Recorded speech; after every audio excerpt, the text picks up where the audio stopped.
Pursuing nursing in the UK is becoming saturated. There are some newly qualified nurses who are struggling to get a job. If you go on TikTok, you will see people complaining about this.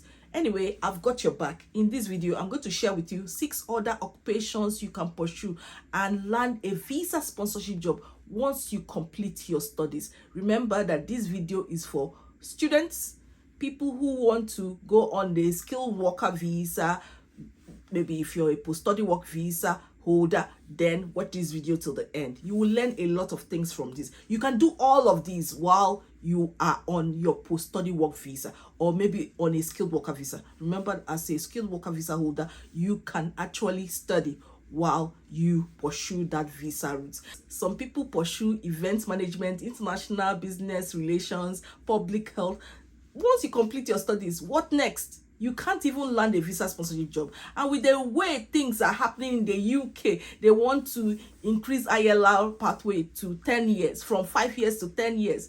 It might affect some people. So you have to be very, very wise when you are selecting a course.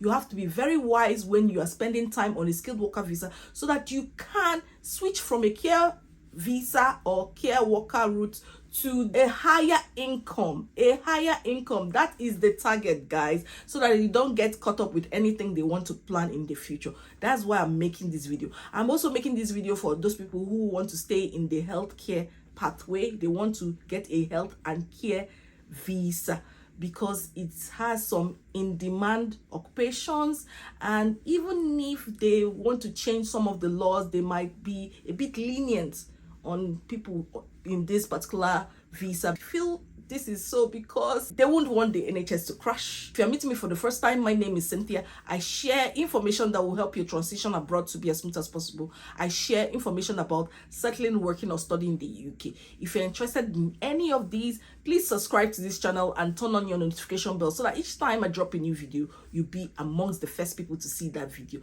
If you need help landing a visa sponsorship job, you need someone to optimize your CV, cover letter, or personal statement, or maybe supporting information, then reach out to me. The link will be in the description as well as in the comments. And without wasting time, let's get into this video. I'm going to share with you the different occupations, the pathways you can choose to complete the courses and get your license and get that visa sponsorship job you are dreaming of. I'm also going to share with you some of the universities you can pursue an admission in.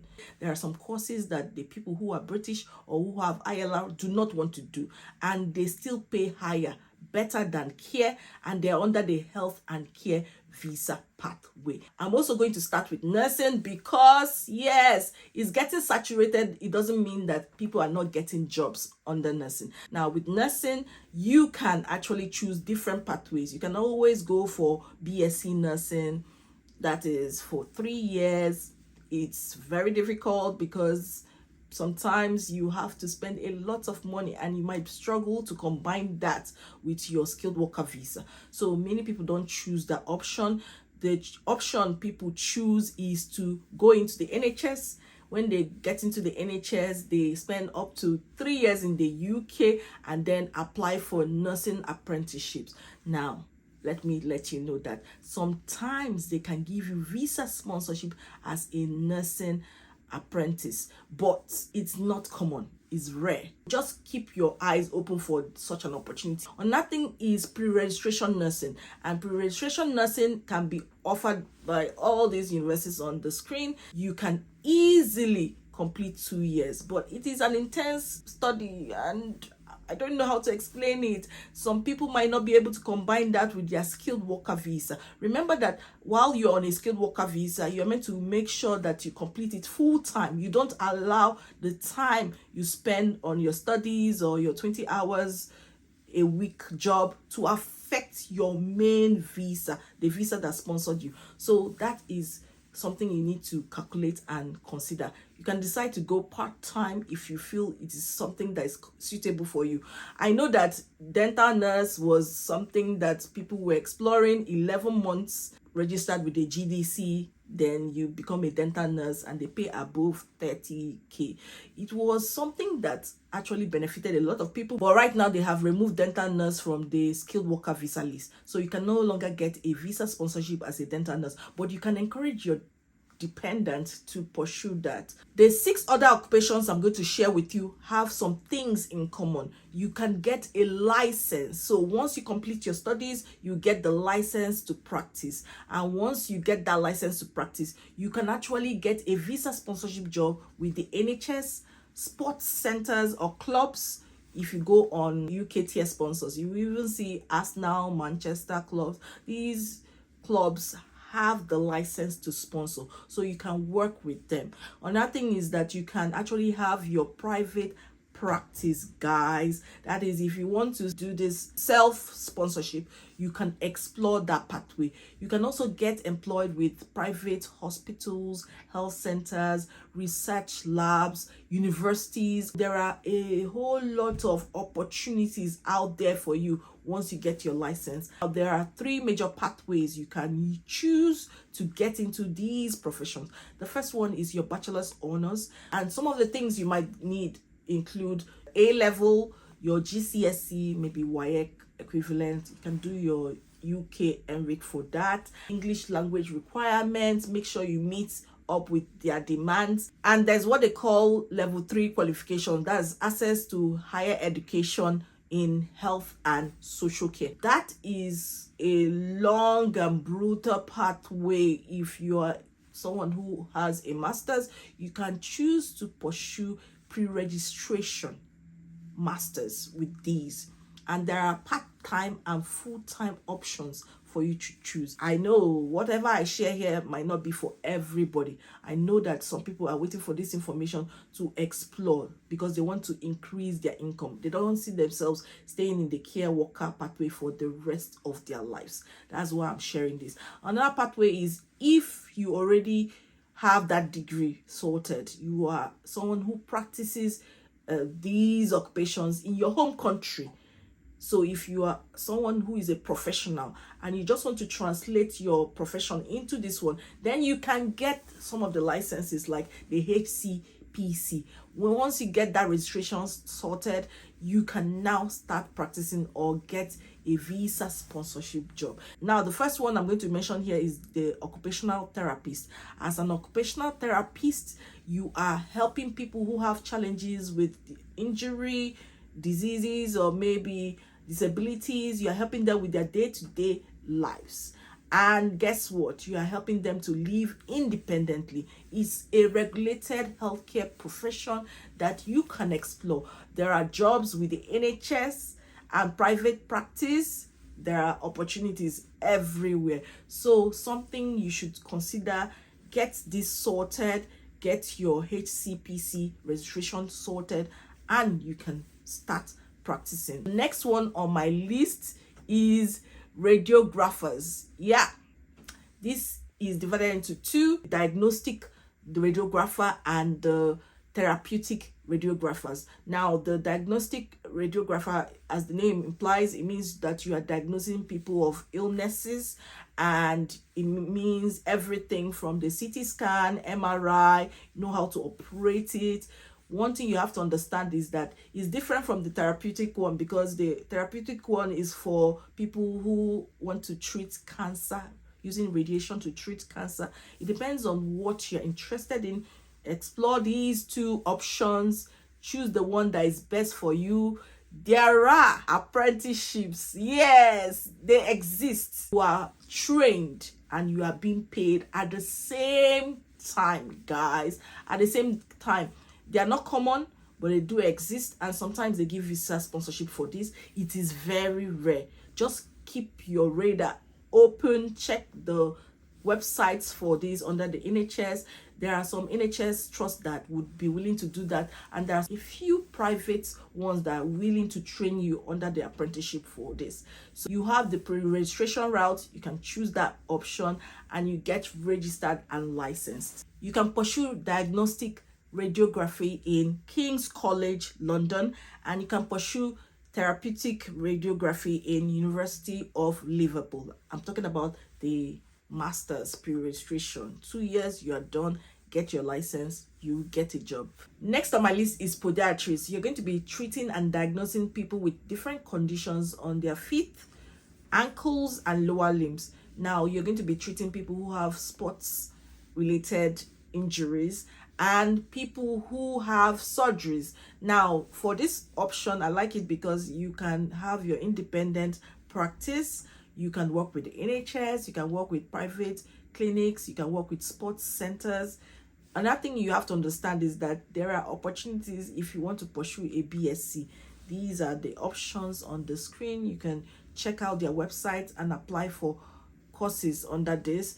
If you want to pursue the pre-registration option, as usual, you need a bachelor's in a health-related environment, and you also need to have worked in a health-related environment. You need your HCPC registration to get your license to practice, and you are good to go. You get a visa sponsorship job.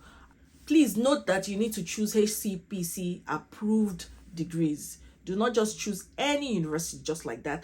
That's why I'm showing you the universities that you can pursue a BSc and masters. Yes, University of Southampton and your Glasgow Caledonian University.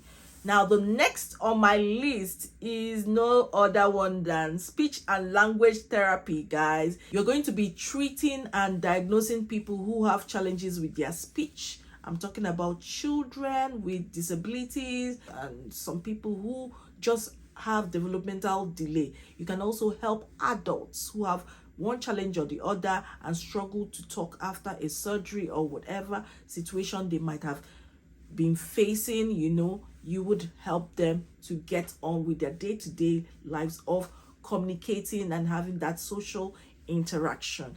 One thing about this is that there are a lot of opportunities for you to have private practice. You go to people's houses. I've seen people say that they spend £100 an hour, 60, 50, 80, £150 an hour.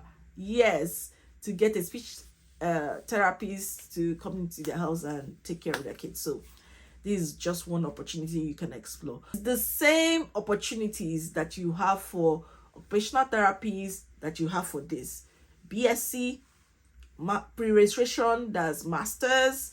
You can also get your license. If you're outside the country and you're someone who is practicing in this profession, you can explore it. Here are some universities that offer a bachelor's in speech and language therapy, and here are some who offer the master's pre-registration in speech and language therapy. Next on my list is physiotherapist, guys. This is one profession that you can definitely get a job in a sports facility. You are helping people who have challenges, maybe injuries, disabilities. You just want to help them with movement. So it's about the bones, the muscles, ligaments, everything that has to do with it. If you want to work with Arsenal, Manchester, not just as a coach, not as a coach, guys, not as a footballer, but someone who has that, ability to help them recover fast so that they can get in after an injury, then you can explore this option. As usual, the same options are available. A BSc pre-registration masters. You can also get your license, HCPC, your registration completed. If you already practice outside the country, just provide your details and they would get the registration sorted for you, and you can start to practice and get a visa sponsorship job.